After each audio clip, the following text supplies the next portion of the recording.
Good morning সবাইকে।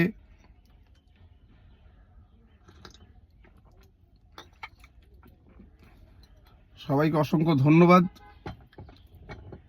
আমার মেয়ের কালকে জন্মদিন ছিল, বহু লোক উইশ করেছে।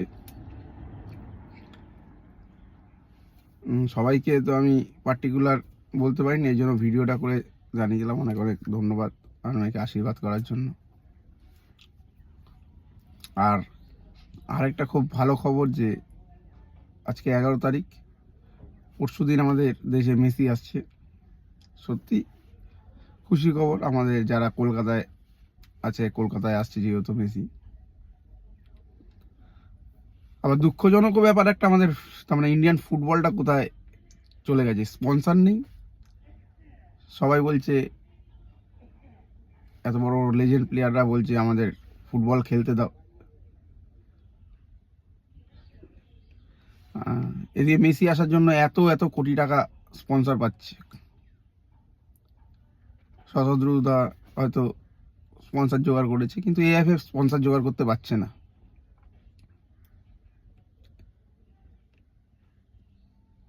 সত্যি যে এত টাকা দিয়ে 100-150 কোটি, 3টে আইএসএল হয়তো হয়ে যাবে এত পয়সা দিয়ে যখন নিয়ে আসছে এইখানে। আমি জানি না টাকার অ্যামাউন্টটা, কিন্তু হবে। মেসি যখন আসছে এত কোটি টাকা তো অনেক অনেক টাকার ব্যাপার হবে। যাক, ভালো, মেসিকে সবাই দেখবে, কিন্তু ইন্ডিয়ান ফুটবলের তো কোনো উন্নতি হবে না এতে। হয়তো ব্যবসা করতে এসছে শতদ্রুদা, ব্যবসা করে চলে যাচ্ছে, কিন্তু ইন্ডিয়ান ফুটবলের উন্নতি হবে না। একটা স্পন্সর নেই, কিন্তু এদিকে প্রচুর স্পন্সর মেসির জন্য চলে এসছে। মেসির মতো প্লেয়ার আসাই উচিত, ওয়ার্ল্ডের 1 নম্বর প্লেয়ার।